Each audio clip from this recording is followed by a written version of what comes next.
Very good evening to all, and thank you very much for coming for our regional workshop today on Prime Minister's Gati Shakti National Master Plan. As all of you are aware, the Honorable Prime Minister launched the Prime Minister Gati Shakti National Master Plan in October 2021. And in these 1.5 years, a lot of progress has been made, and we are getting very good results.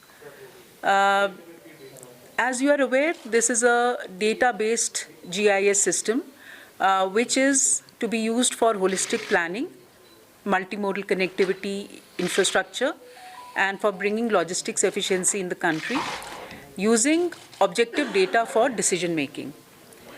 Now, the data has been put in place. It has been used by various ministries of Government of India for planning their projects, duly optimizing the principles of Gati Shakti. And what are these principles? That there should be multimodal connectivity of infrastructure leading to an efficient logistics ecosystem. In order to support the Gati Shakti National Master Plan, the Honorable Prime Minister also launched the National Logistics Policy a couple of months back in September last year. And that is to make our businesses more competitive and make sure that the services which are related to infrastructure lead to a cost-effective logistics ecosystem. So, in that context, two important things have been done at Government of India level. One is the Network Planning Group, which sits and evaluates all major infrastructure projects of Government of India, whether they be rail projects or they be road projects or telecom or power or pertaining to ports, inland waterways, or any of the other infrastructure ministries. And what do we evaluate? We sit and see the planning of the project. All the infrastructure ministries sit and they see whether the railway line which is being proposed or the road which is being proposed meets multimodal connectivity criteria. So if there are economic zones, the road must connect all the economic zones. It must connect the major places of tourism, of economic growth in the area. Similarly, there should be no last mile connectivity issues with respect to airports, with respect to railways. If there are manufacturing zones, raw material needs to come in, finished goods need to go out. So there should be good connectivity to ports, good connectivity to the raw material producing areas of the country, good connectivity to the markets as the manufacturing goods flow out. And these markets could be within the country or they could be export markets. Hence, the manufacturing zones are being connected, much better connected, duly taking care of critical infrastructure gaps to the ports and to the different marketplaces. In this way, we are strengthening our supply chains in the country. And in this way, we are making our country and the logistics ecosystem more attractive for investments, whether they come from within the country or these are foreign investments. When logistics cost is low because of logistics efficiency, which is promoted by both building of infrastructure and by giving better services related to logistics and through multimodal connectivity, it is then that our goods which are made in the country become more globally competitive. That is when we support Make in India, that is when we support Atmanirbhar Bharat more ably. So this is the entire spirit. Now, as I said, very good results are already being seen, and 66 major infrastructure cases have been evaluated by the Network Planning Group in the last 1 year or so.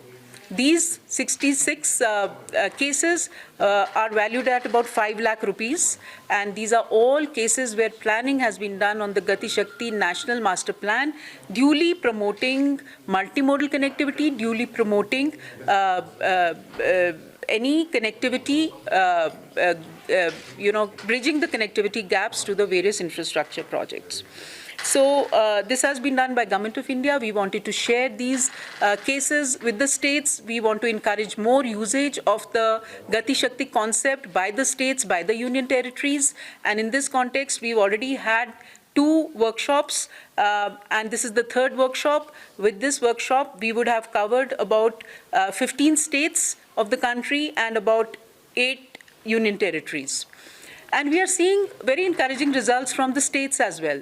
They are also sharing how they are using the Gati Shakti state master plan on the principles of the Prime Minister Gati Shakti program. Today we heard from Jammu Kashmir how they have planned the ICD at Samba using the Gati Shakti principles. Similarly, cold storages have been mapped so that there are no critical infrastructure gaps in terms of movement of goods, multimodal logistics parks, all-weather road connectivity, and very impressively, the pharma units, 64 pharma units in Kathua Industrial Zone, or the location, the connectivity issues have been studied on the Prime Minister Gati Shakti portal. Similarly, Chandigarh has shared with us how they are rolling out the 5G network entirely using the planning tools on the Gati Shakti portal. Delhi has shared with us the plan, dig and monitoring app, which is using the spatial data of the Gati Shakti portal. Himachal Pradesh is planning its tourist-related strategy and also the upcoming industrial zones using the Gati Shakti principle. That is, all the roads should connect to these industrial zones. The railway lines should be connected to the roads, the state highways to the national highways. So everything should be connected for the seamless movement of freight.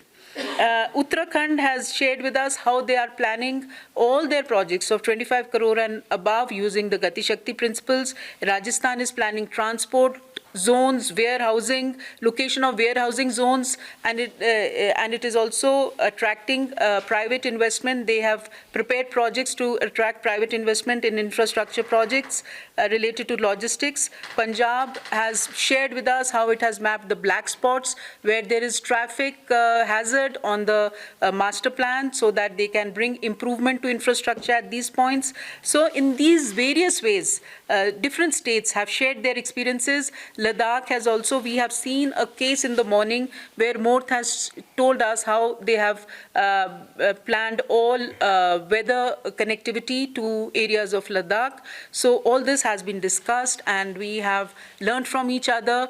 We are receiving feedback from the states and UTs where they want more support, whether it be in terms of technical handholding or it be in terms of sharing of how to go about developing better tools for planning on the national master plan. So this is a little brief from my side. Tomorrow we are going to discuss the national logistics policy and how the logistics policies are being developed by the different states and union territories. We've heard some good inputs today, but tomorrow we will be totally focused on the logistics policy and how the states and UTs are going forward on that.